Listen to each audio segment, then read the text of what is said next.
that as long as I join the government, you can agree to let Jean marry one of my daughters to obtain the racial genes, and in the future you can directly use the power of the government to collect these two rarest races. Charlotte Linlin said as she enumerated the races that were still missing from her current myriad nations. Luo Hu was completely confused. I never expected that Kaido would actually make so many contributions to the government behind the scenes. Even his most cherished little brother could be directly given to Charlotte Linlin's daughter to squeeze out her genes. I really wronged this guy. Luo Hu originally thought Kaido had given in and was out to occupy territory, but he just stayed in the government and drank heavily all day. I didn't expect that he had given so much silently. Even old lovers who had once been intimate with each other could be brought into the government to work for it. Who knows such subordinates? Within 2 weeks after Charlotte Lean's conditions were confirmed in the office, the entire second half of the Grand Line was finally covered with the Suanio flag of the Qin government. Except for the White-Beard pirates, which was designated as a special area, the entire second half of the Grand Line was guarded by government soldiers. Almost all the big pirates were driven to the Calm Belt area and the North Blue and West Blue Sea areas. Even though there's still some small pirates remaining in the second half of the Grand Line, no one dares to stand up and cause trouble. Over time, all those people retired to their countryside, went back to farming, and became honest people. At this time, Luo Hu also had his rare leisure time. The task every morning is to go to Technology Island to meet Tianyue to explore the mysteries of the human body together. At night, we will go back to the area where the Amazon Lily Kingdom island fell to find Queen Tori and take a warm and slippery medicine bath together. Life is just too leisurely. The next day, Luo Hu sat in the office, flipping through the newspaper out of boredom. Suddenly, there was a hurried knock on the office door. Enter. Luo Hu straightened his sitting posture and looked at T-Bone Peng In, who walked in. Since this guy joined his own government army, he has now reached the rank of Commodore in the government army. And because I am born kind, Commodore Peng is also highly regarded as a good man in the hearts of people in many countries in the second half of the Grand Line. In general, the overall image is not much different from what is said in the plot. T-Bone would patrol all the territories of the Qin government almost every day as soon as he opened his eyes, just to see if anyone needed his help. Under his leadership, many soldiers also joined this group, which greatly enhanced the image of the Qin government. Report to the commander-in-chief. Something big has happened. We rushed into the office looking like skeletons and started stammering and shouting loudly. Luo Hu calmly poured a cup of top-quality tea from the member states below. What happened? Why are you so flustered? It's an insult to the dignity of the Qin dynasty. Commander-in-chief, I was just cruising within the government's territory when I discovered that the world government had mobilized a large number of warships to gather in the giant island area. They have at least 200 large warships all ready to go. After T-Bone finished speaking, Luo Hu's expression suddenly became serious. Sooner or later, a world war will break out between my new government and the world government. This is inevitable. But Luo Hu never expected that this war would come so quickly. Originally, I was thinking of expanding my sphere of influence to the West Blue and North Blue areas. Now it seems that it is too late. The world government has already mobilized the army, so we must also prepare for war with all our strength. Giant Island is a super large island located in the second half of the Grand Line. Its area is even about 10 times larger than the Sabeti archipelago in the first half of the Grand Line. Due to the extremely harsh environment and the fact that it is filled with all kinds of ferocious wild beasts, it is basically in no man's land. Now, the people of the world government have gathered all their troops in that area, probably intending to use Giant Island as the starting point to prepare for war. Well, I know about this. Go back and prepare for war. Whether we can take down the world government depends on this battle. Luo Hu's tone remained very calm. T-Bone could only walk out of the office nervously and go back to make his own preparations. The reason why Luo Hu acted so calm and normal and didn't even show any tension about the coming war was entirely because of this war. There will also be a very big justice variable. Naval headquarters. A week ago, a very innocent-looking girl and a man with wild hair who looked like a black-haired lizard came into Luo Hu's office.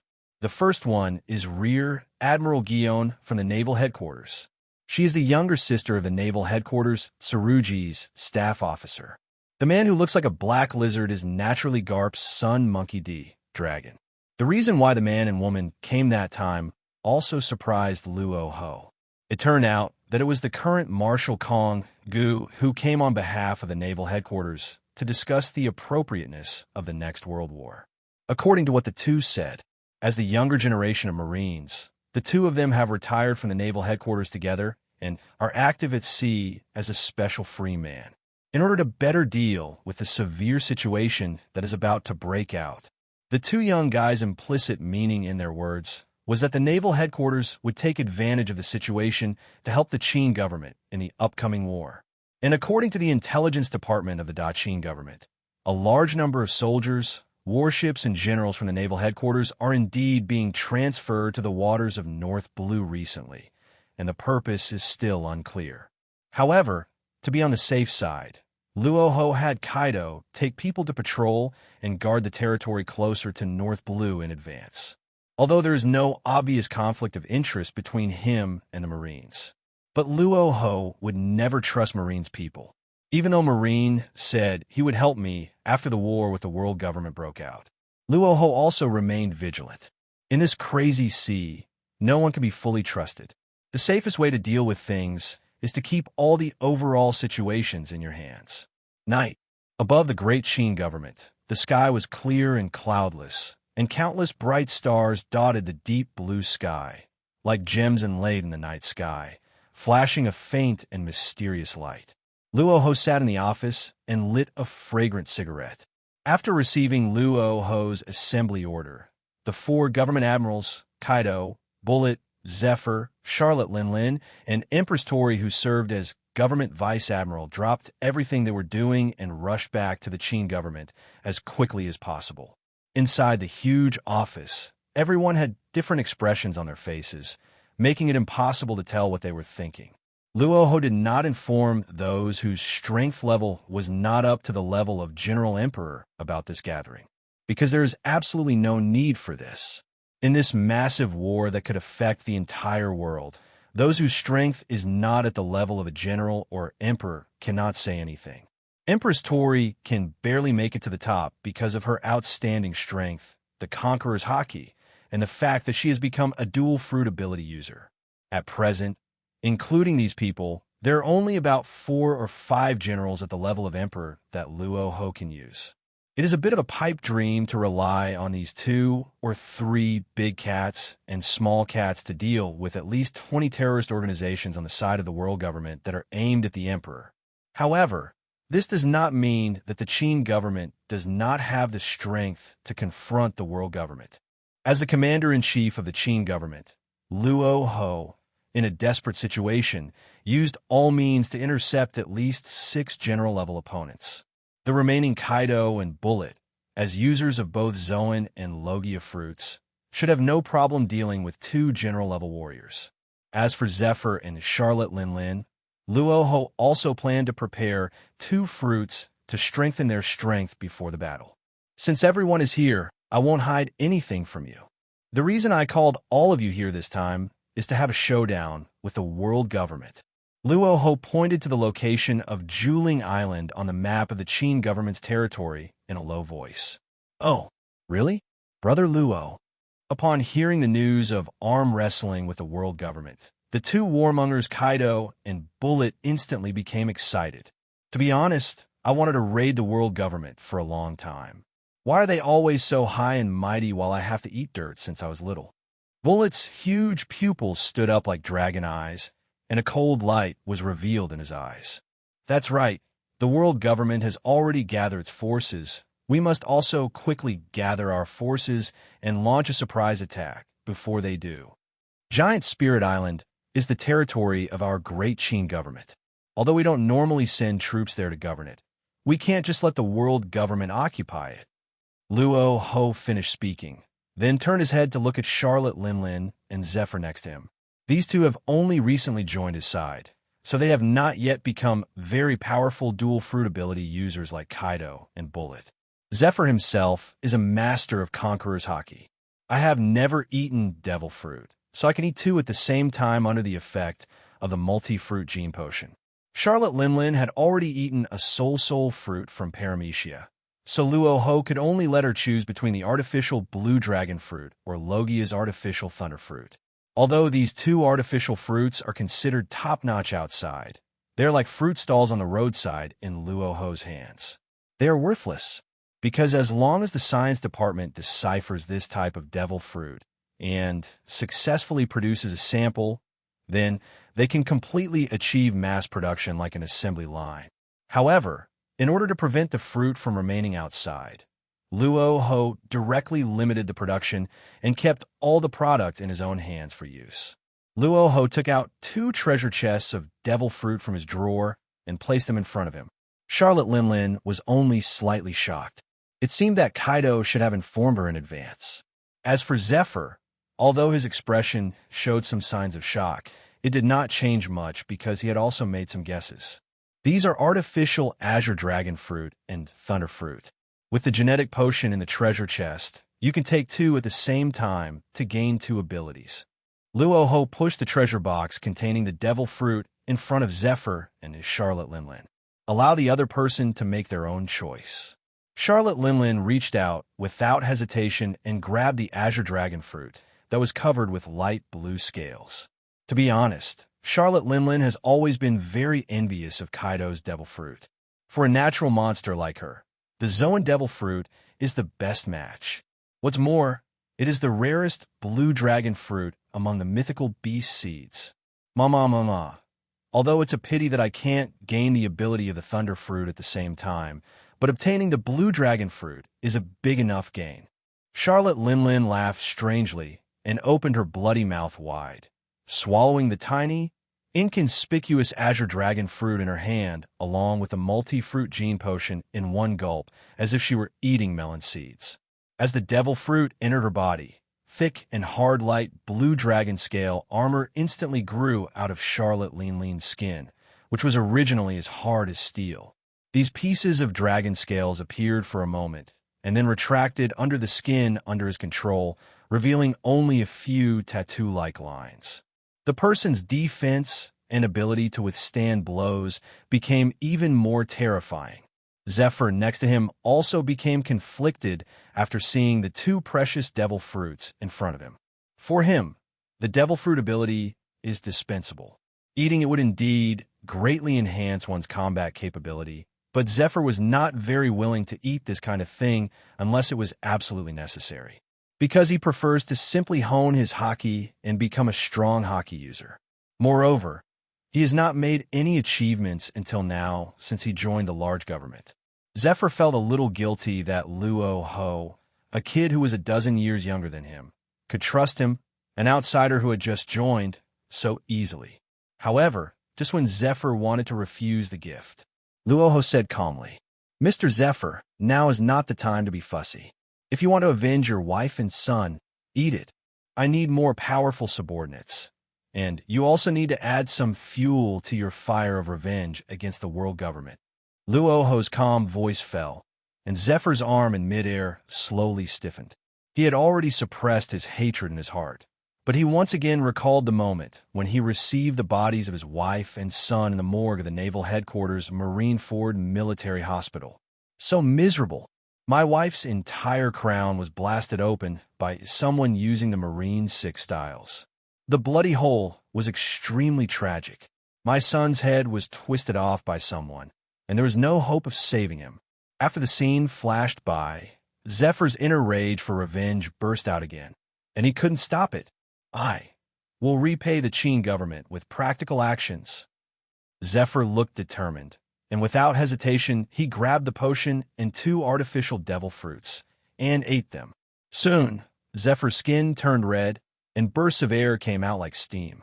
He originally had an ordinary human body, but now patches of green dragon scale armor began to grow on his skin.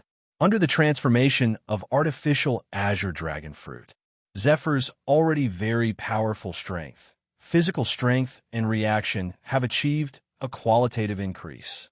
Coupled with the thunder speed supplement and coordination brought by the artificial thunder fruit, Zephyr's strength at this moment has completely surpassed the Emperor level. If we compare them based on strength, the current Zephyr is fully capable of fighting 2 of his former selves alone. "Well, I believe you, Zephyr-sensei." Luo Hu smiled. Using 2 cheap artificial devil fruits, you can collect a Zephyr with multiple uses.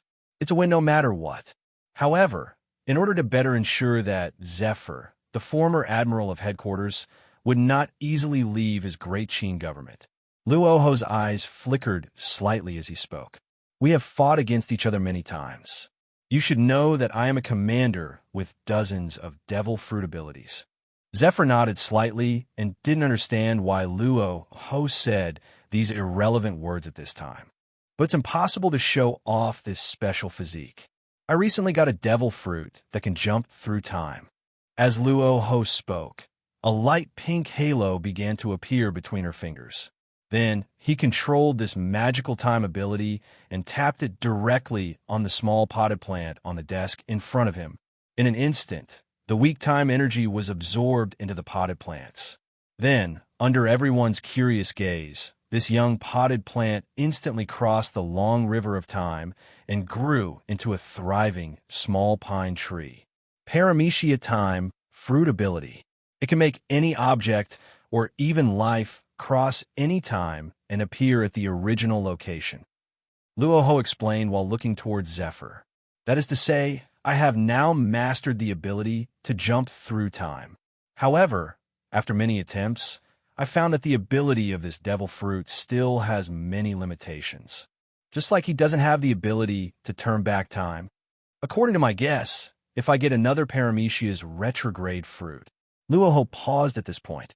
Then maybe I will be able to directly time travel any object, restore them to their appearance in any time period. Luo Hu finished his words and then stared at Zephyr in front of him, who had already fallen into deep thought. What Luo Hu means is that he can resurrect your family through time travel, Mr. Zephyr. After hearing all the words, the militant bullet quickly stretched out his broad hand and patted Zephyr, who was about 20 years older than him.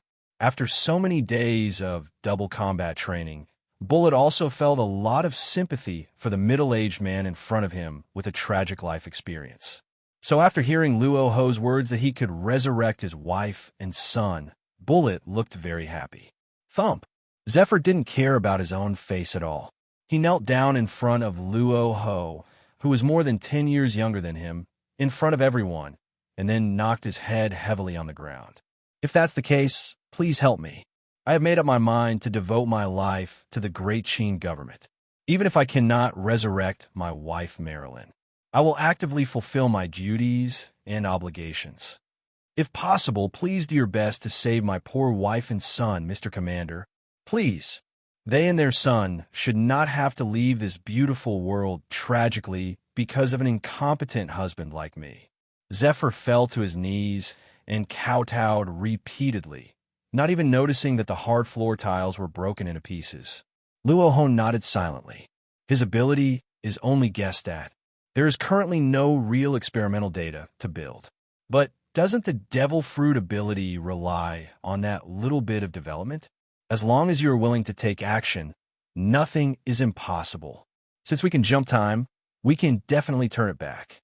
Mama, add me a Captain Luo Hu, and help me bring the nun back as well. I haven't seen her for a long time.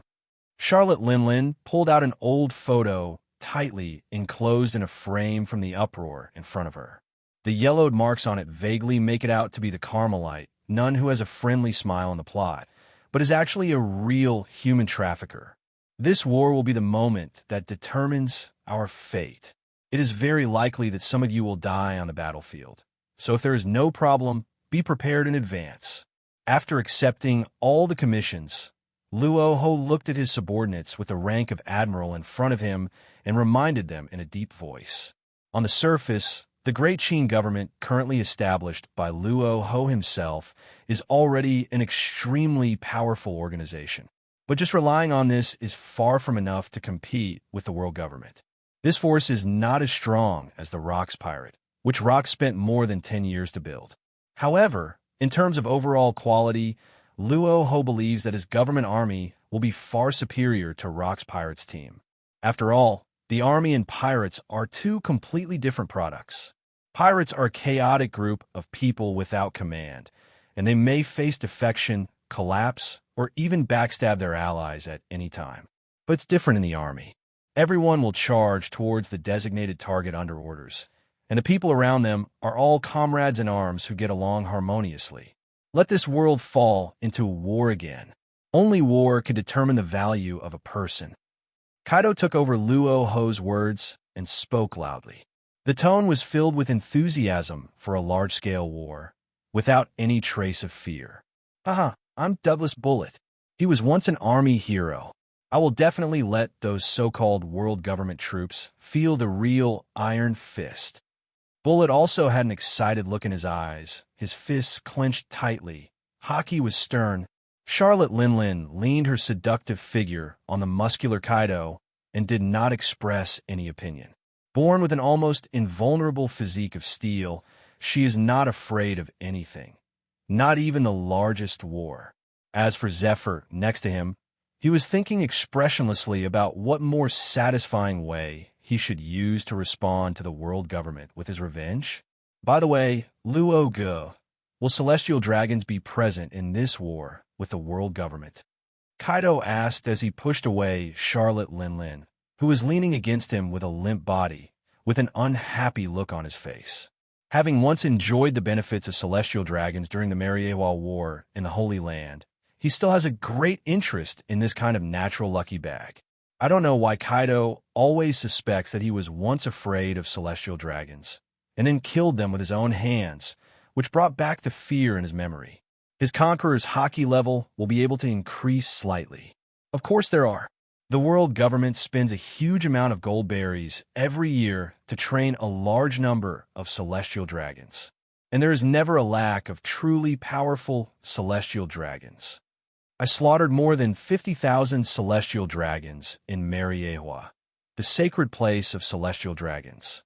Compared to ordinary people, each of them has received elite education and training. This war is unprecedented. You will encounter more powerful celestial dragons on the battlefield. Make sure to scatter all their ashes for me. As soon as he finished speaking, Luo Hu released an extremely strong, cold, murderous aura that seemed to be tangible. The accidental release of the ultimate Conqueror's Haki caused dense cracks on the thick floor tiles in the office. Kaido, Bullet, Zephyr, Charlotte Linlin, Queen Tori, and others around were all under the influence of this powerful momentum. Their faces changed, and they took several steps back. They couldn't get close to such a powerful Conqueror's Haki.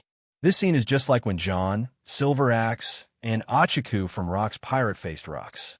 It's just that Kaido, Bullet, Zephyr, and others are much stronger than the former Dragon Trio. In contrast, Luo Hu, the commander who established a large government, is more than twice as powerful as Rocks. Luo's Conqueror's Haki has already reached the ultimate state of perfection. I wonder if there is an even more powerful Haki in the next stage. After Kaido stabilized his body a little, he felt the oppressive force of the strongest Haki with great envy. His current Conqueror's Haki has also broken through to the ultimate level. But even between the same level, there is a gap as big as a chasm. The quality gap between the Conquerors who have just entered the ultimate realm and those who have already reached the perfect state is too great. Above the ultimate Haki, there is a legendary level, that is Joy Boy's Haki, a level of breakthrough to a godlike state. Luo Hu said frankly, I'm too lazy to go through all these roundabout ways to hide anything. The realm is here. If you have the ability, just break through the Haki level to the same level as Joy Boy. Hi, godlike Haki. Kaido and Bullet looked excited and fanatical, and they were immediately very excited to find a Haki master of this level. On the other hand, Zephyr and Charlotte Linlin, two more stable people, just thought calmly and were not moved. After all, the person's talent is there. If he really had this ability, he would have been able to break through the realm long ago.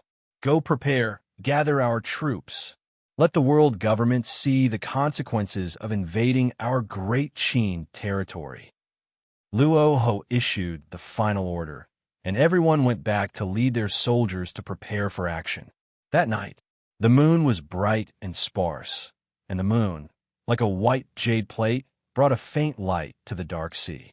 Almost all the troops of the Qin government have been assembled. 100 large warships gathered neatly on the turbulent sea. On the mast, the Suanio flag of the great Qin government whistled in the sea breeze. In the area in the second half of the Grand Line, any force that sees the Blackbird flag will be so frightened that they will retreat immediately. Because, at this moment, The ruling area of the Daqin government has already included the entire second half of the Grand Line into its territory. If you want to stay in this sea area, there is no other choice but to annex. Even for the white-beard pirates, they were only given a piece of territory to play with based on their friendship. It's finally here, the long-awaited world-class war. Go to Giant Island and kill the world government's army.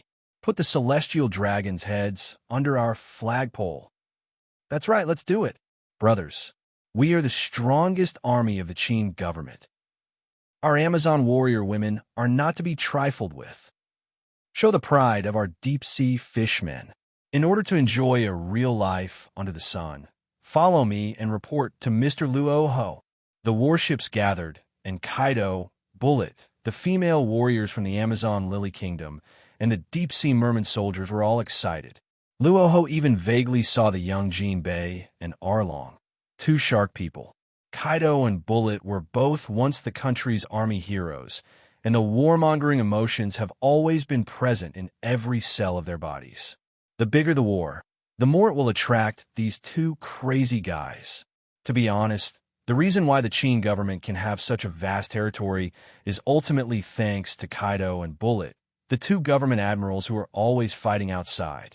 At least Luo Hu never thought that his government army could take control of the entire second half of the Grand Line so quickly, following the passionate shouts of two naturally militant individuals. The neatly organized army of more than 100,000 people has mobilized their attention and emotions and entered a state of preparation for war. Once the war starts, these soldiers can immediately get into shape and fight the enemy. Set off. Night attack on world government. Luo Hu was floating in the air, and with a wave of his hand, hundreds of large warships rose from the ground in an instant, breaking away from the tension of the sea surface and also floating in the sky.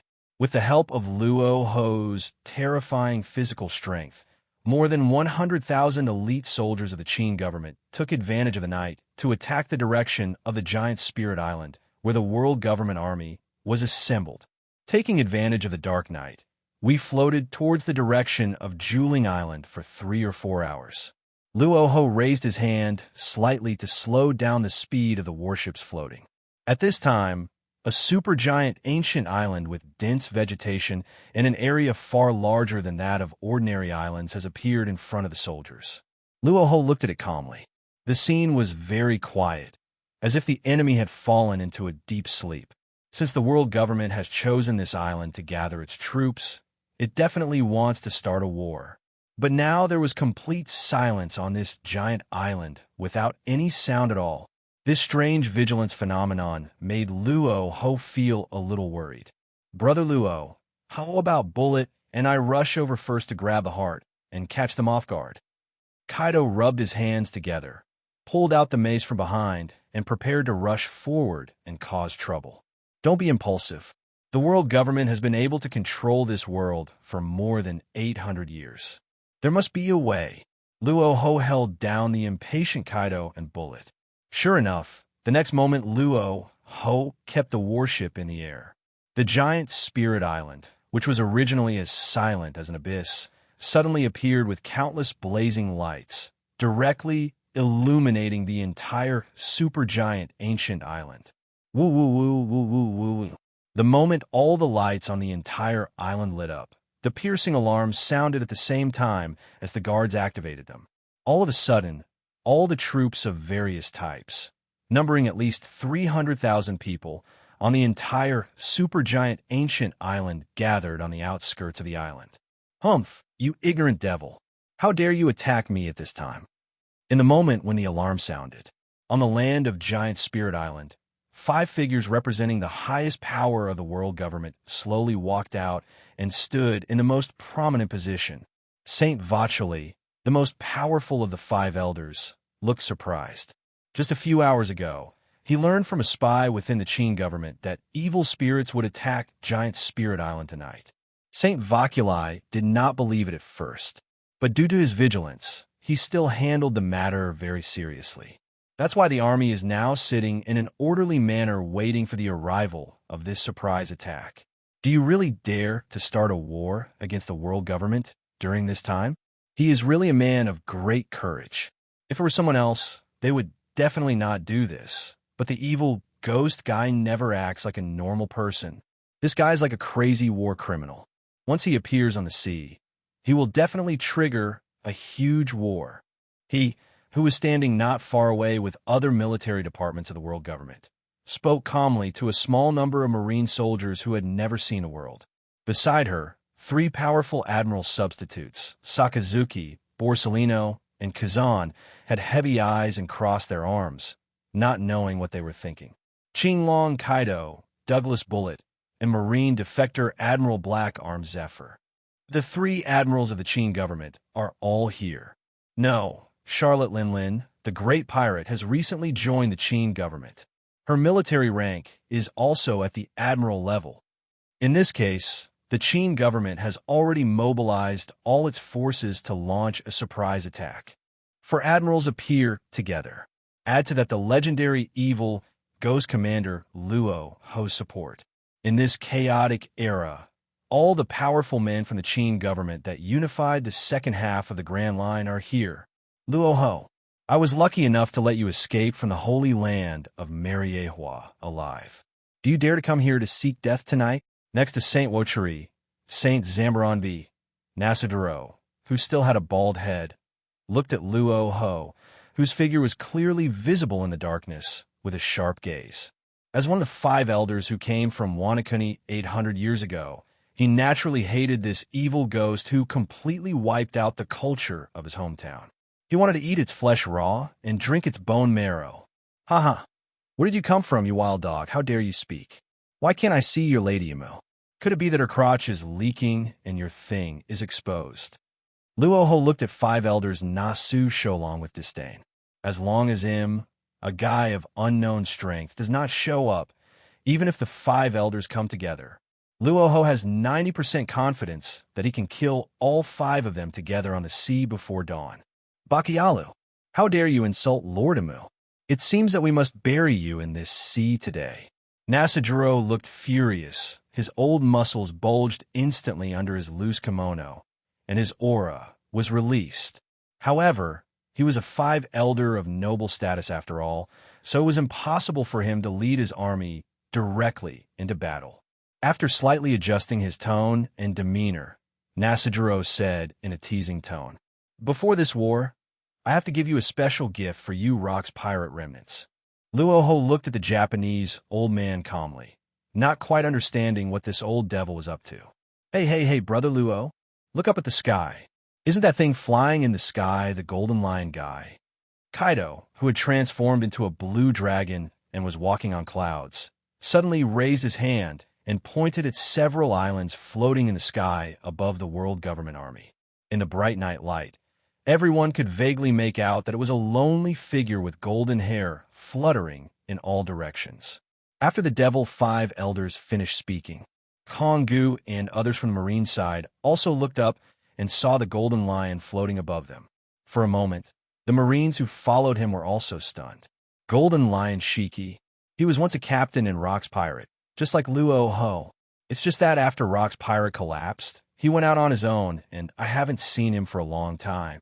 Damn it, what on earth is this guy doing? Did the 5 elders take him in? There's a change of plan. Kongu looked at the Golden Lion, who was clearly on the side of the world government, with an unpleasant expression. After listening to so many words, Luo Hu slowly raised his head and looked in the direction of the Golden Lion. Luo Hu didn't care why Jinji was flying on the side of the 5 elders. If this guy dared to attack his warship soldiers, Luo Hu would not mind sending him to hell with his own hands. The moment Luo Hu looked over, Golden Lion slowly threw away the burning cigarette in his mouth, sighed heavily, and then pulled out the 10 swords of Muku and Sakura. Captain Luo Hu, you don't seem very surprised? Don't you want to know why I would support the world government? Golden Lion's red eyes revealed murderous intent. The tone was also very provocative. Who do you think I am? Lousy doesn't have the time to care about why you joined the world government. But I'm putting my words here. If you dare to attack my soldiers, tonight will be your death. Luo Hu finished his words in an extremely calm voice. The Golden Lion's originally arrogant and domineering smile disappeared in an instant, and he stood there in embarrassment. "You're still so cold, Captain Luo Hu. Don't you know my name is Shimatsuki Shiki? Wanakuni is my hometown. You actually destroyed my country and my family. Lousy, and you are irreconcilable." Golden Lion said this in a painful tone, while stretching out his hand and suddenly looking back and pushing forward. Countless medium and large islands crashed into the Qin government's warship assembly area at an extremely fast speed. Kongu, Sengoku, Garp, and the Marines present also looked up at the sky and watched the performance of Golden Lion.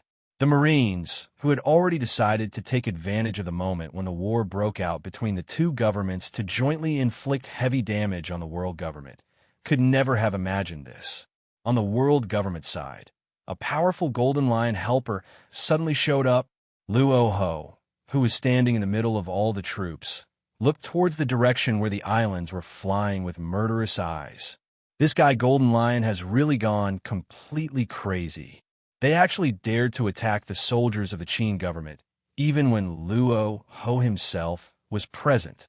Howling, the huge weight brings about huge mass energy.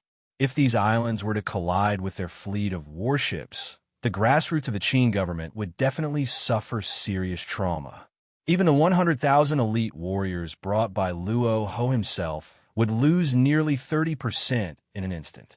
This is the devil fruit's ability that is like a natural disaster. However, just as Luo Hu raised his hand and made Whitebeard's classic move, preparing to burst out with a full-strength earthquake punch to shatter the islands, the three guys in the Marine Department, each in a different pose, teased calmly. "Pirates are pirates after all. They always look like this.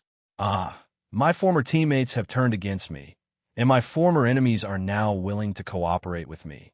Within Kawawa, how dare they throw an island at the demons? How scary."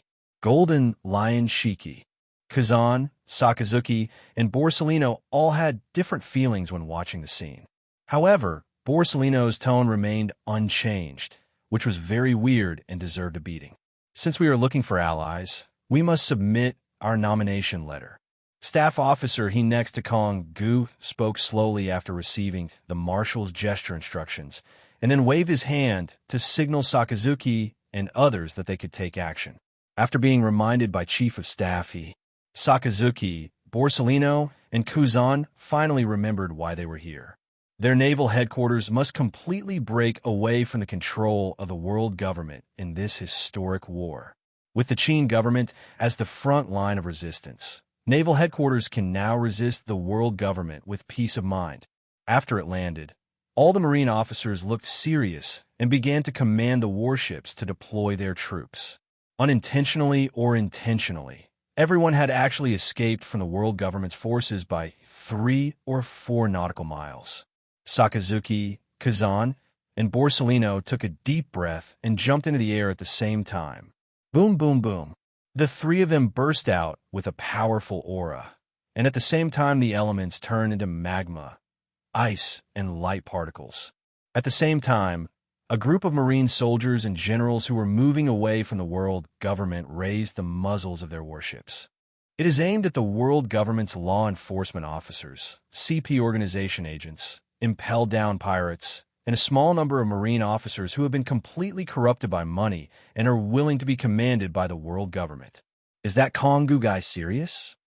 Luo Hu, with earthquake-light waves already appearing on his right fist, looked at the future Marine 3 Admiral, who jumped not far from him with some surprise. He was also quite surprised. Meteor Volcano, Ice Age, Yashikani, no Magatama. The 3 people who nearly died in the war in the Valley of Gods learned from their mistakes and became even stronger in strength and character. The oppressive feeling covered by the large area of magma, ice, and lasers at this moment is no less than that at its peak. Squeeze, squeeze, squeeze, squeeze, squeeze.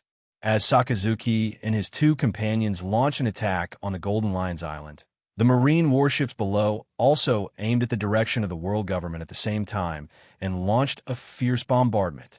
The pitch-black shells are accompanied by elemental attacks, such as magma, ice, etc., falling from the sky. Suddenly, the world government was in chaos.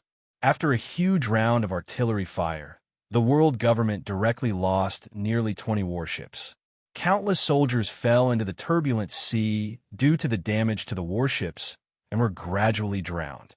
Under this fierce artillery fire, the 5 elders who had been calm all stood up straight with angry faces, looking at the Marine fleet that has been drifting away since who knows when. Damn it! What on earth is Kongu doing? Why are the Marines firing at us? Marine, are you planning to betray the world government? He is indeed an ungrateful wolf that can never be tamed.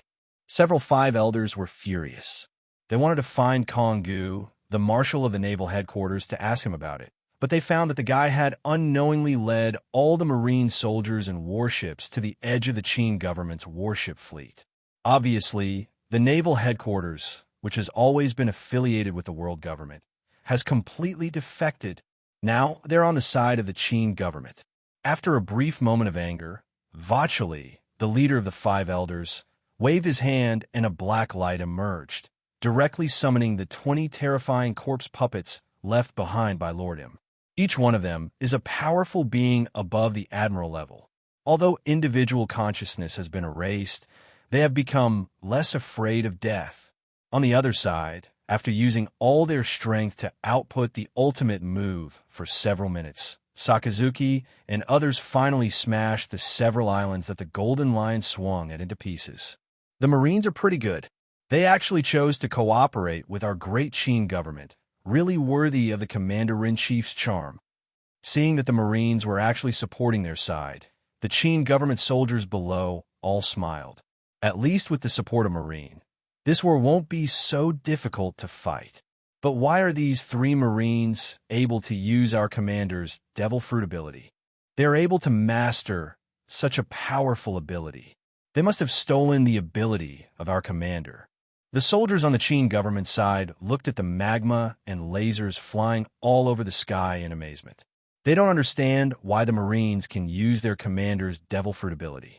Ultimately, it can only be attributed to the existing cooperation between the top leaders of both sides. Damn it! A few Marine bastards can actually conquer Laozi's island.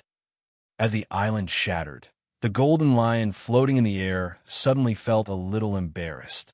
Although he didn't understand why the Marines would attack him, he was a man who cared about his reputation. How could a few young Marines resist his attack?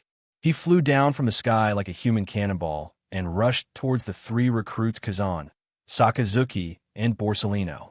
P.S. The author was reported by a villain, and the book has been removed from the shelves. I can only try my best, everyone. Ha! Marine Kid will show you what it means to be the top pirates, standing tall on this ocean. Golden Lion flew at high speed like a phantom, holding 2 swords and wrapping around Haki. And then he killed Sakazuki and others from the middle. What the hell are these big pirates? You should try Laozi's lava fist instead. Looking at the Golden Lion Sakazuki rushing towards him, he did not show any fear. Instead, he raised his right fist and condensed red magma.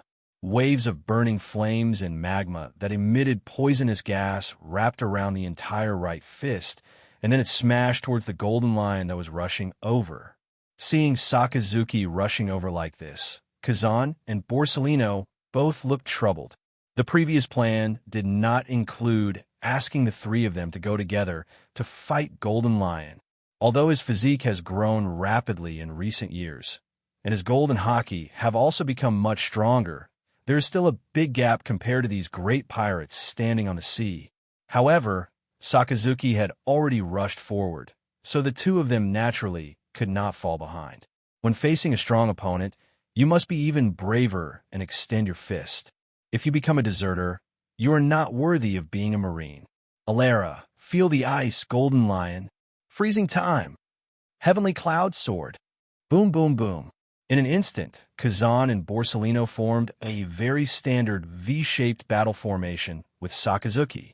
The golden lion was surrounded in the middle, and he was busy dealing with the hot magma, frozen feet, and flying laser swords.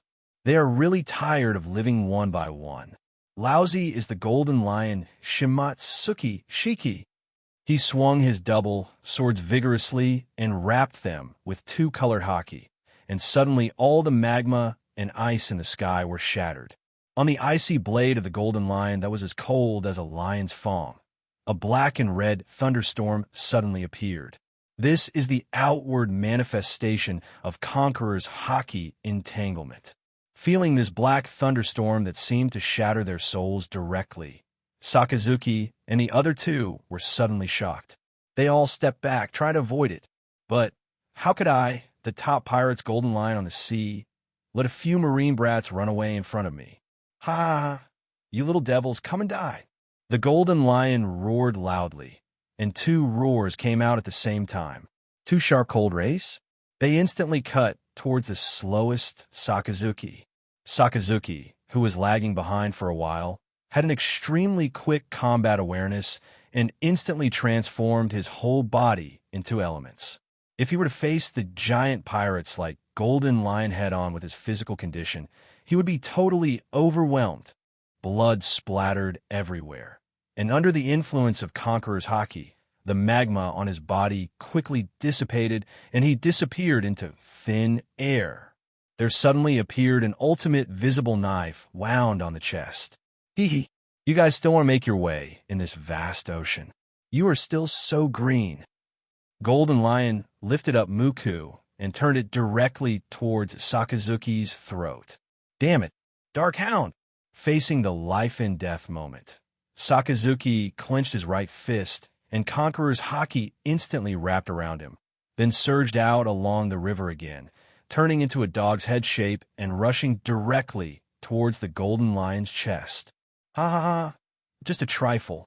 After swinging the knife again to split the lava dog in front of him in half, Golden Lion showed a confident smile, then raised the knife and stabbed directly at Sakazuki's crown, attempting to kill him with one blow. And just at this moment, an angry cry suddenly appeared. Shiki, your opponent is me. Boom! The moment the voice fell, a figure with purple hair flashed with thunder. With his pure Haki, he easily collided with the Golden Lion who was swinging a sword.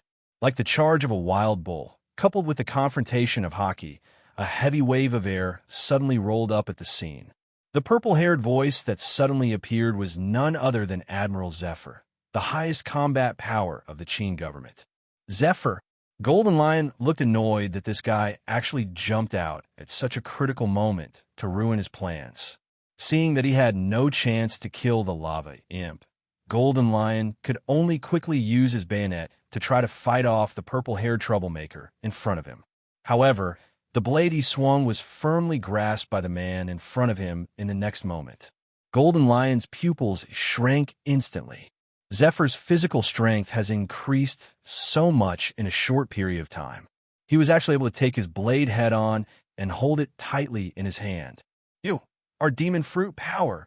Golden Lion looked at the thick dragon scales on Zephyr's chest with great surprise. If you remember correctly, these were the dragon scales brought out by that Gai Taiwu's ability of the blue dragon fruit. Why does the ability of the blue dragon fruit appear in Zephyr? Ha, are you surprised? That's right. I'm no longer the black arm I once was. Now I am the freest person on this ocean. Zephyr reached into his pocket and pulled out a pair of dark black sunglasses, and finally hung them directly on his eye sockets. In an instant, the gentle Zephyr who wore gold-rimmed glasses all day long disappeared completely. Instead, there was a middle-aged man who had a ruffian vibe and looked like a generation of heroes. Haha, so what? Freedom or not has nothing to do with lousy. Although Golden Lion was somewhat frightened, he also thought he had a clear understanding of Zephyr's combat capabilities. After a slight hesitation, he directly wrapped himself in the two-color Haki and attacked again. Zephyr sneered. The body covered with dragon scales looks even more powerful. Boom, boom, boom. The two people collided quickly in midair. Kinjutsu and Taijutsu, plus the pure and thick two-color Haki. Every attack between the two people will cause a loud explosion on the sea. Sure enough, there is still a huge gap. Let's go back and clear out the world government's agents organized by our department. Sakazuki looked at the golden lion who was fighting Zephyr in the sky with hatred. Afterwards, he had no choice but to follow the advice of Kazan and Borsellino and choose to target the people of the CP organization. The battle between top strong men is not something they can handle. Zephyr-sensei did a great job. He's going to beat that damn traitor up with his fists. Bullet stood on the warship, waving his fists and shouting loudly. Has the Qin government really mastered the technology of the dual fruit ability? The five elders looked at the dragon form and thunder on Zephyr with a confused tone. Kill, kill, kill. We are the king. I seem to have forgotten something. Oh, Izimu. After being confused for a moment, Saint virtually waved his hand and released 19 celestial dragons royals who had lost their memories, but whose strength had not been weakened at all. The only person left around was Joy Boy, who had mutilated limbs and looked like a cyborg. Just when Golden Lion and Zephyr were fighting fiercely in midair, Saint virtually waved his hand and directly ordered the 19 corpse puppets made by the celestial dragon's royal family, using lunar technology, to rush forward. The world government's 200 neatly packed and mighty warships also advanced forward at this moment. On Luo Hu's side, Kaido and Bullet were already so excited that they were busy and flustered. If Luo Hu had not given the order for a direct frontal attack, the two of them would have rushed forward and killed indiscriminately. Wasn't that guy killed before? He was actually able to be resurrected. Luo Hu looked back and saw a celestial dragon's royal family member whom he had killed in the Holy Land, Mariehua, War 6 years ago. Now that this guy has reappeared on the sea, it is obvious that the world government has the technology that can resurrect corpses. Although the stitched corpse is a little ugly and incomplete, it doesn't seem to affect that guy's strength much. You want to get closer with so many people? Then take an earthquake first. Looking at the large warship team and a dozen or so imposing guys advancing in an orderly manner in front of him, Luo Hu also felt that the situation was extremely difficult. However, facing this large-scale attack, Luo Hu already has very suitable means to deal with it. As the energy of the Paramecia shock fruit surged in his body, two transparent white earthquake-light waves appeared in Luo Hu's hands. Then, without any hesitation, facing the fleet of warships that were sailing quickly in front of him, Luo Hu suddenly stretched out his hand. Veins popped out on his palm, and thick black and red blood vessels began to surge. He directly grabbed the air and swung it downwards. Boom! A special sound of space being twisted was heard. The ground and the sea surface began to shake at the same time. Just like a flat, undulating sea, it tilted directly in front of everyone's shocked gazes. The originally relatively turbulent sea surface was suddenly lifted up at this moment, and a terrifying tsunami more than 5,000 meters high directly covered the more than 200 warships of the world government. Ha ha! You are worthy of being our commander. With just a wave of his hand, his fighting ability is like a natural disaster. How many troops of the world government can survive this natural disaster like tsunami? Kill them all. The 100,000 soldiers and officers behind Luo Hu were extremely excited as they watched the terrifying tsunami heading towards the world government.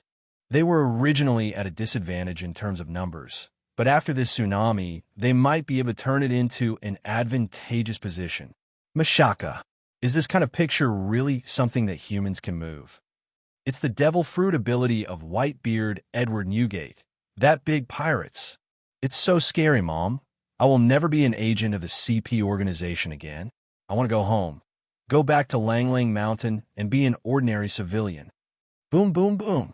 Under the expectant and fearful gazes of countless people, a huge tsunami suddenly struck, covering all the land, including the giant Spirit Island. Tens of thousands of ordinary agents sank to the bottom of the sea under the attack of this natural disaster tsunami. More than 60% of the world government's 200-plus large warships were destroyed in just a few minutes. The giant island, which is larger than 10 large islands, was torn into 6 pieces by the terrifying energy of the earthquake. Luo Hu looked at his own terrifying sea shock with great satisfaction. That attack just now killed at least 50,000 CP organization agents. It is worthy of being called a natural disaster. Alala. Is it my turn to shine again? Undersea freezing capsule. On the other side, Kazan, who was standing on the sea, watched the tsunami waves gradually subside. He inserted his hands directly into the seabed, and then froze the seawater within a radius of dozens of nautical miles in less than 3 seconds. The cold air surged at the scene, directly providing an ultra-giant ice platform for the 2 armies to fight. At this moment, the 5 elders who were still standing on the giant island with embarrassed expressions as if they had eaten a fly continued to shout at the celestial dragon's royal family, who had been repelled to charge forward. Your chance to show off has come. Did you see those 19 first-generation celestial dragons? Kill them. Watching the same scene again, Luo Hu pointed directly at the celestial dragon's royal family, and then let Kaido and Bullet start to perform. These 2 guys seemed to be full of energy. They drew their weapons and rushed forward without any sign of fear at all. Malala, what a grand war scene. Charlotte Linlin sighed, and then, with a dark cloud in her arms, she led her Big Mom Pirates members into the battlefield, harvesting countless fearful soul energies. Don't even think about looking at our CP organization agents. Our CP organization also has 3 governors. Marine, those guys are only good at betrayal. The gap between them and us is as big as a chasm. Countless high-ranking agents of the CP organization who had great self-control and survived the tsunami began to roar. There were also nearly 100,000 CP organization agents at the scene, rushing towards the Qin government's army like ants. The next moment, a huge battle broke out. The soldiers fought each other, with swords flashing and blood and flesh flying. The Marines also joined the battlefield and attacked the world government together with the Qin government. For justice, charge. There can't be no justice in this world. We must demonstrate our righteous power. Bring down the world government from its pedestal. The sounds of shouting and killing at the scene were deafening. On the large ice battlefield, the Marine, CP organization, and the Qin government are fighting each other. The scene is extremely crazy and violent. Orlalululu, the king of celestial dragons? Come on. Laozi is the government admiral. Kaido. Laozi is Douglas Bullet, who is more than twice as powerful as Kaido. Kaido and Bullet, who rushed to the front first, made direct contact first, and then disrupted the formation of the 19 Celestial Dragons Royals. Everyone dragged away 2 Celestial Dragons Royals and beat them up with fists. Evil Ghost. As Luo Hu was watching the battlefield, a figure with a broken body and full of stitches among the remaining 15 Celestial Dragons began to roar in a trembling voice.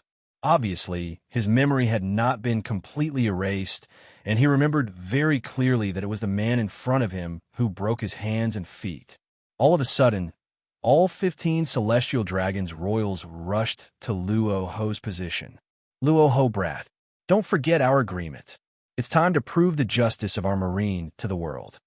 At the moment when all 15 Celestial Dragons with Imperial Aura rushed towards Luo Hu, Kong, who had been paying close attention to Luo Hu's position, appeared instantly, and then attacked fiercely. He directly took away a powerful royal family member.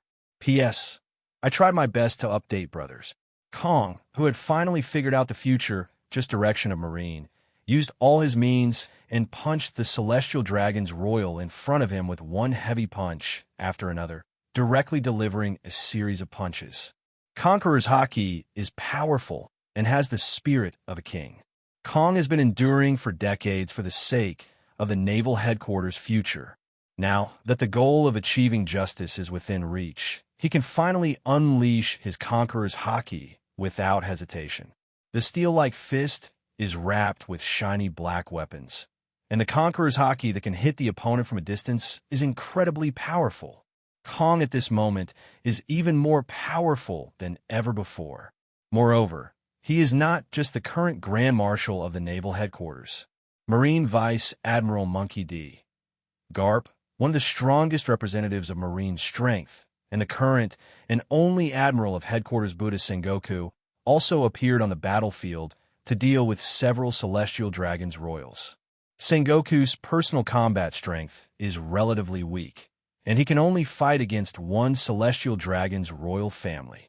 Garp, on the other hand, relied on his armament Haki, which he had trained to the point that his fists had turned black, combined with Conquerors, and used his left and right hands to fight against the two Celestial Dragons at the same time. Luo Hu is naturally very happy to see this happen. The appearance of these two people undoubtedly greatly reduced Luo Hu's own burden, based on his memory of the war that had once broken out in the Holy Land of Mariewa. Luo Hu could roughly estimate his personal strength and be able to deal with about 7 Emperor-level warriors at the same time. If we add more numbers, we will just be in a passive position. Now, these numerous Celestial Dragons' royal family have been directly reduced to 11 in number. This is undoubtedly a huge advantage. Don't underestimate Marine. Laozi is the youngest criminal investigation director in the history of the Naval Headquarters, Dark Horse Tianjin. Although this war of independence is very dangerous for the future of Marines, if it succeeds, I will be a Marine who goes down in history in the future. Just as Garp and Sengoku were introducing the war, a young man wearing black sunglasses jumped out from the Marine Department again. He was extremely fast, just like a dark horse shuttling across the battlefield.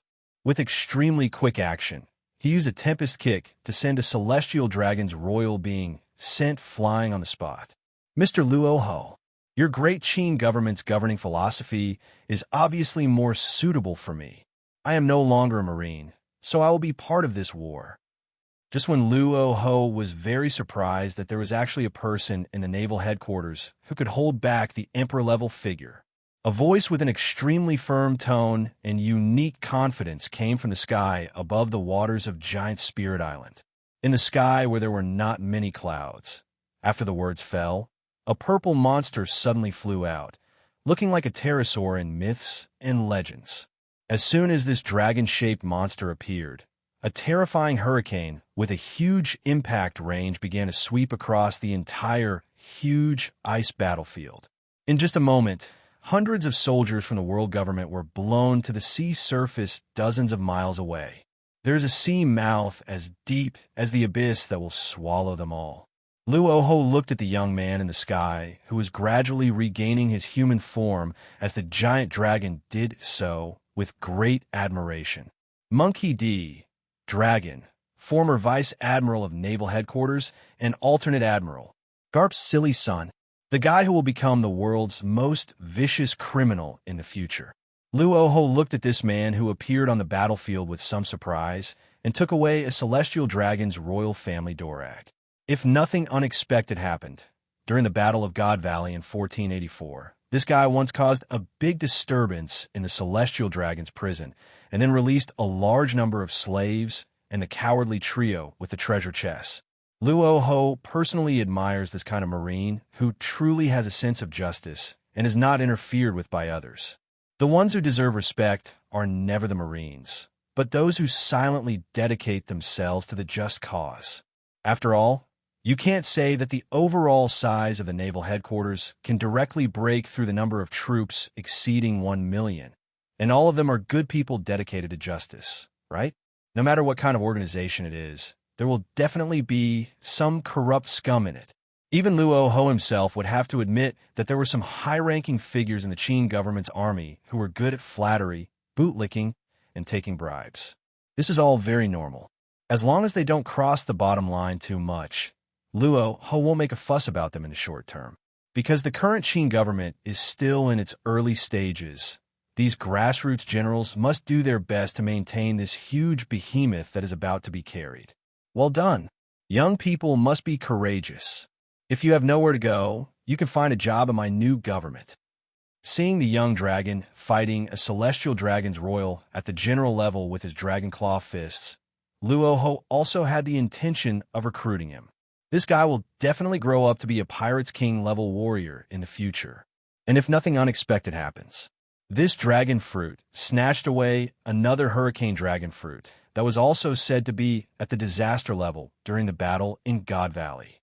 Zoan dragon fruit, mythical beast, hurricane dragon form, which can be regarded as one of the 3 great natural disasters along with the 2 terrifying abilities of magma and earthquake. It must also have a huge bonus attribute to Dorag's personal strength. Hey, Mr. Luo Hu, if that guy Dorag wants to join the Qin government, I should be one of them. Luo Hu's words of recruitment had not yet fallen, when a young girl who had been hacking and killing CP agents in Marines camp suddenly jumped out in a pair of high-top military boots and shouted loudly. Luo Hu glanced at it briefly. It turns out that it is Momosaji Gion, the sister of the chief of staff of the naval headquarters, who will be able to lead the Marine camp in the future. Very good, very good, very good. The door of our great Qin government will always be open to young people full of vigor and vitality like you. A great man once said that you are all the sun at 8 or 9 o'clock in the morning. You should accomplish great things in your prosperous period. Marines' justice depends on you young people. Don't be influenced by those old, stubborn people. Justice does not need to be compromised. Luo Hu waved his hand in a very affirmative tone to respond to the 2 relatively young kids, Dorag and Gion. Mama, our Captain Luo Hu is really enthusiastic enough. He's such a big shot, but he still speaks so patiently to these little brats. After leading a large group of sons and daughters in the crowd and clearing a large strategic space to ensure the safety of his children, Charlotte Linlin smiled all the way, stepping on a thundercloud Zeus and rushing to the front of the battlefield to block 2 celestial dragons' royals for Luo Hu. At this moment, there are only 7 celestial dragons' royal corpses left that have the chance to continue charging forward and attack Luo Hu. Although it's still a bit difficult to fight 7 at once, it's not impossible to give it a try. Luo Hu looked at the government soldiers fighting for him on the battlefield, and all the teammates were so powerful that they were fighting against the celestial dragons from 800 years ago. Luo Hu smiled frivolously, and his aura suddenly surged. After a while, Luo Hu's aura surged to a terrifying level.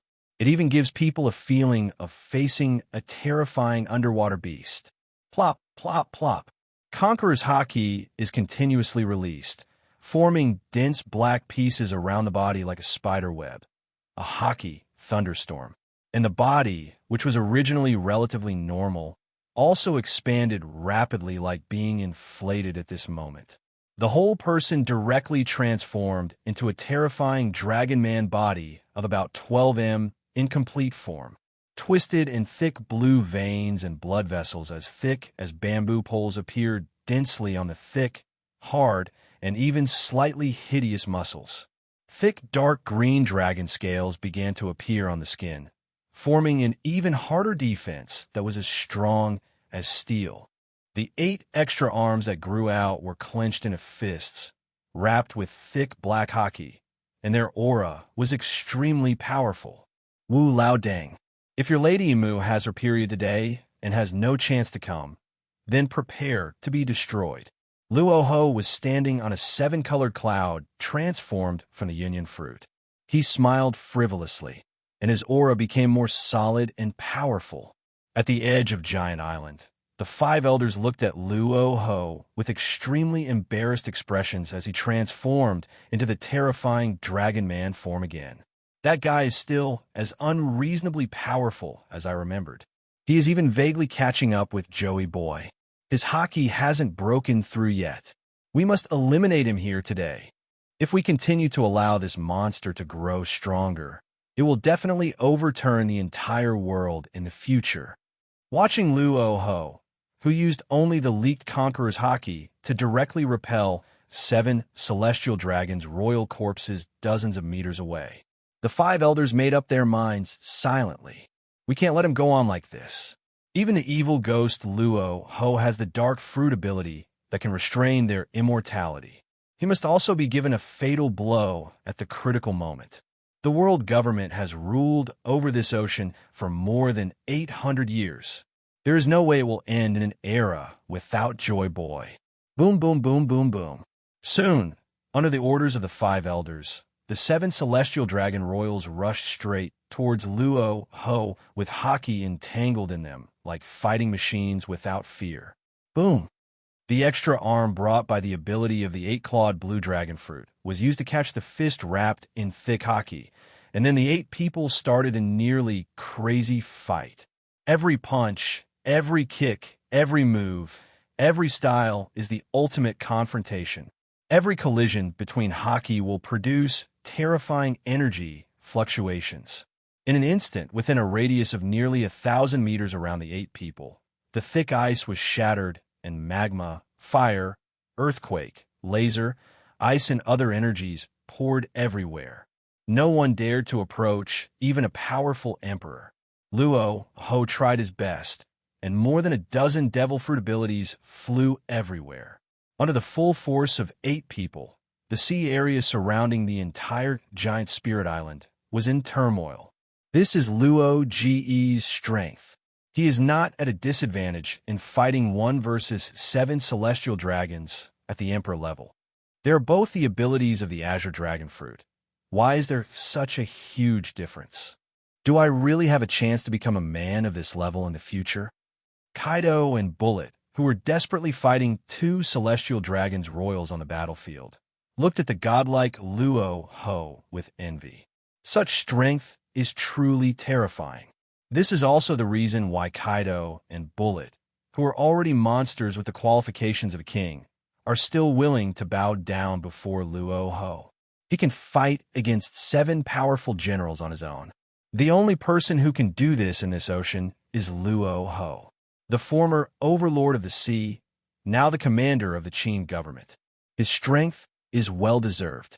At this moment, Momo Sidigon, who was still on the ground facing the senior agent of the world government, was completely stunned.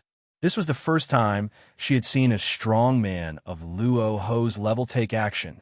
He single-handedly took on 7 celestial dragons royals with admiral-level combat power and was not at a disadvantage at all.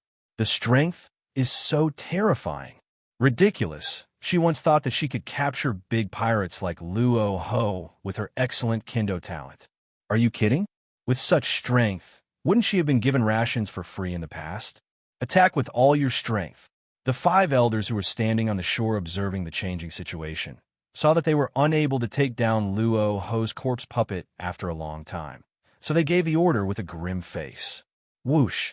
After the 5 elders finished speaking, the 7 corpses sped up again, and the next moment, each of their fists wrapped in the dark Haki punched Luo Hu's chest recklessly. There is no longer that cautious fighting style. It's just a crazy fighting machine, regardless of any damage. In an instant, this crazy movement directly left a series of sunken marks on Luo Hu's hard scales. Even some of the hard dragon scales were blown away on the spot, revealing a bit of tender red flesh. Feeling the slight pain beneath the dragon scales, Luo Hu was furious and stomped out with his huge foot. His muscles swelled, veins popped out, and he had a terrifying aura of hot magma. He thrust forward directly, and with a punch wrapped in heavy Haki, he viciously stabbed towards the celestial dragon's royal family closest to him. Die for lousy! Boom, boom, boom, boom! The 7 strange celestial dragons' royal corpses, wrapped in 2-color Haki and shining with black light, instantly slammed into Luo Hu, leaving deep black bruises on his broad chest. The powerful Haki aura followed the path of internal destruction and instantly rushed towards Luo Hu's entire body. An extremely severe pain appeared. Luo Hu's expression was distorted, and it was at this moment that Luo Hu's dragon hand, covered with blue veins, directly pinched the face of one of the corpse puppets, and the sharp dragon claws pierced into the opponent's face like pinching tofu.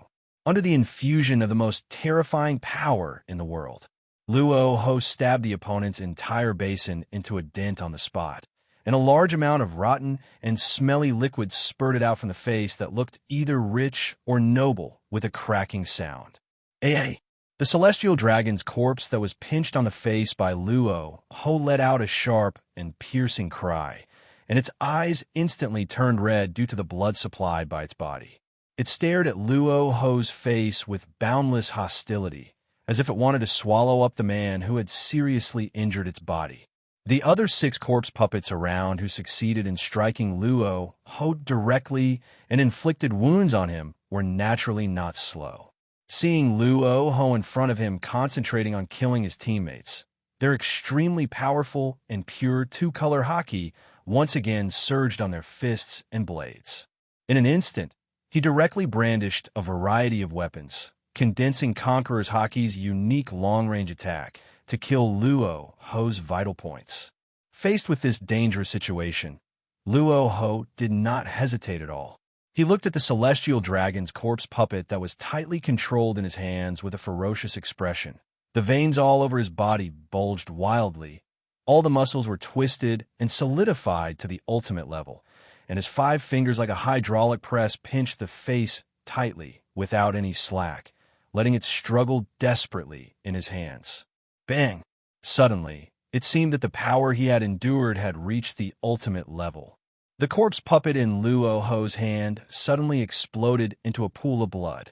There was only a corpse left at the scene without any signs of twisting. At this time, the other 6 celestial dragons have also arrived. Luo Hu hesitated for a second. Then his black body turned pink, and his entire body was suddenly burning with the ultimate high-temperature flame, burning the killed celestial dragon's corpse in his hand into ashes. Ah! Gannis is dead. Kill him. It seemed that the old friend in front of him was directly killed and turned into ashes. The 6 celestial dragons' corpses around him seemed to have recovered some memories, and a hint of emotion appeared in their eyes. However, the arrow was already on the string, and they had to fire the 6 blur mines and just focus on blasting Conqueror's Haki's entanglement attack forward. Faced with this situation, there's almost no room for escape. Luo Hu's whole body was instantly wrapped with Haki, and dragon scales covered his entire body, directly raising his Haki defense to the ultimate level. Boom, boom, boom, boom, boom, boom. It was still the plain and simple 6 spherical thunderstorm attack that condensed powerful Haki. Under this powerful squeezing pressure, the scales on Luo Hu's body began to break and fall off, which meant that bright red blood began to flow out from a wound. At this moment, the little giant was directly knocked away thousands of meters by Conqueror's Haki. Ma. Captain Luo Hu seems to be even stronger than he was 6 years ago in a 1 versus 7 situation. He was able to instantly kill a celestial dragons at the Emperor level in a short period of time. The place where Luo Hu was knocked flying happened to fall near Charlotte Linlin's battlefield. At this time, Charlotte Linlin, with the azure dragon fruit flowing in her body as a blessing, has basically completely suppressed the enemy in front of her in a one-on-one fight. It's just that his Haki level has not reached a very high level, so he can't kill the opponent in a short period of time. This is one of the reasons why Charlotte Linlin's invincible talent was wasted. They give birth to offspring crazily almost every year, so they never have a single moment to cultivate their bodies. But it was precisely under such an extreme environment that he still relied on his terrifying physical talent to become one of the top pirates on the sea. He has achieved such powerful strength simply by relying on his talent for physical growth. If this guy really gave up the so-called world plan and seriously strengthened his body and improved his Haki level. Without further ado, Roger's level can definitely be reached easily. After repelling the enemy, Charlotte Linlin pulled the captain who was lying on the ground. Then, naturally, she just stood there with an ant smile on her face and didn't say anything. However, Luo Hu looked at the leisurely Charlotte Linlin in front of him and didn't have the extra mood to pay attention to her for a moment. Because in the blink of an eye, the 6 celestial dragons' corpses will be coming to kill you.